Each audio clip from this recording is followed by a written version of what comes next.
Take a look at the vast, empty expanse surrounding Taos, New Mexico. In the early 1990s, this remote desert geography offered a profound, almost total geographic isolation from the industrial hum of modern America. These multi-story adobe structures reflect a community built on earth-based living, a way of life that intentionally predates the noise of the industrial grid. Moving into this specific desert environment requires a certain expectation. People don't relocate to an isolated mesa by accident. They go there expecting absolute, uninterrupted tranquility.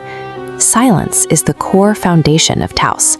For those who live here, a persistent auditory intrusion represents a direct violation of the stillness that defines their existence.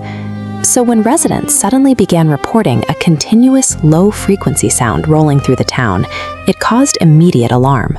Sufferers described it as a heavy, mechanical drone, like a diesel truck idling a few streets over, but a truck that never actually turned off. This chart highlights the statistical reality. The noise completely bypasses the vast majority of the town. Only 2% of the population perceives the sound. For that isolated minority, the drone triggers a devastating physical response, plunging them into extreme chronic insomnia. Stripped of sleep, the body quickly breaks down. The ongoing auditory assault induces debilitating daily headaches, while the inability to escape the noise creates a rapidly escalating psychological anxiety. The town was facing an invisible, highly localized public health crisis. The environment was physically attacking a vulnerable minority, and the resulting damage required immediate intervention. To find the mechanical source of the intrusion, outside researchers and acoustic experts descended on Taos. Their goal was straightforward: locate the physical origin of the sound so it could be shut down. They brought in highly sensitive laboratory-grade equipment, specifically engineered to capture ultra-low frequencies and subtle seismic anomalies the human ear misses. The researchers operated on a highly logical hypothesis. If people were hearing a mechanical drone, there had to be industrial vibrations, a distant manufacturing plant, or perhaps classified subterranean military testing nearby. They established a physical grid of specialized audio sensors across the desert environment. By measuring the slight delays in when the sound waves hit different microphones, they intended to triangulate the exact location of the source. As the acoustic equipment hummed along silently, collecting objective data, the human toll continued. Residents were quite literally begging for relief from a noise that was destroying their lives. The investigation created a stark tension. The subjective agony of the victims was measured against the unyielding metrics of scientific data.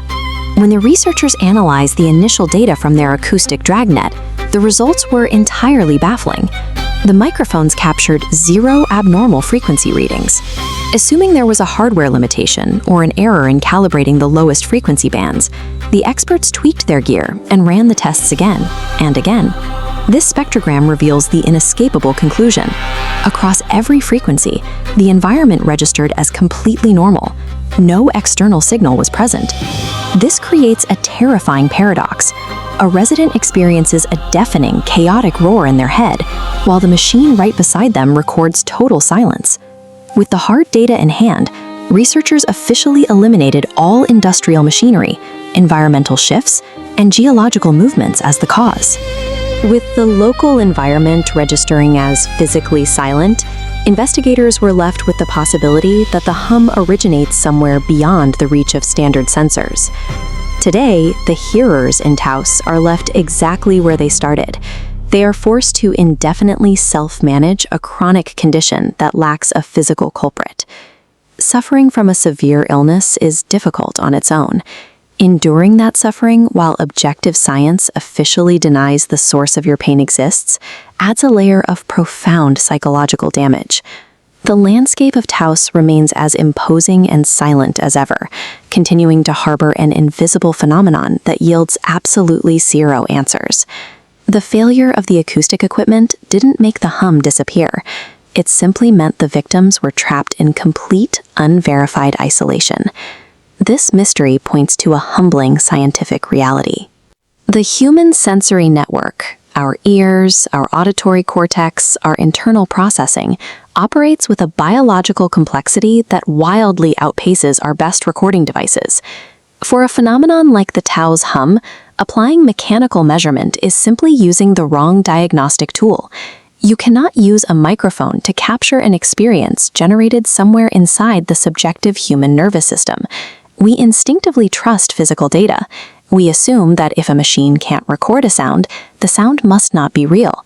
The Taos Hum stands as a reminder that human perception can encounter realities that our current tools are not yet equipped to verify.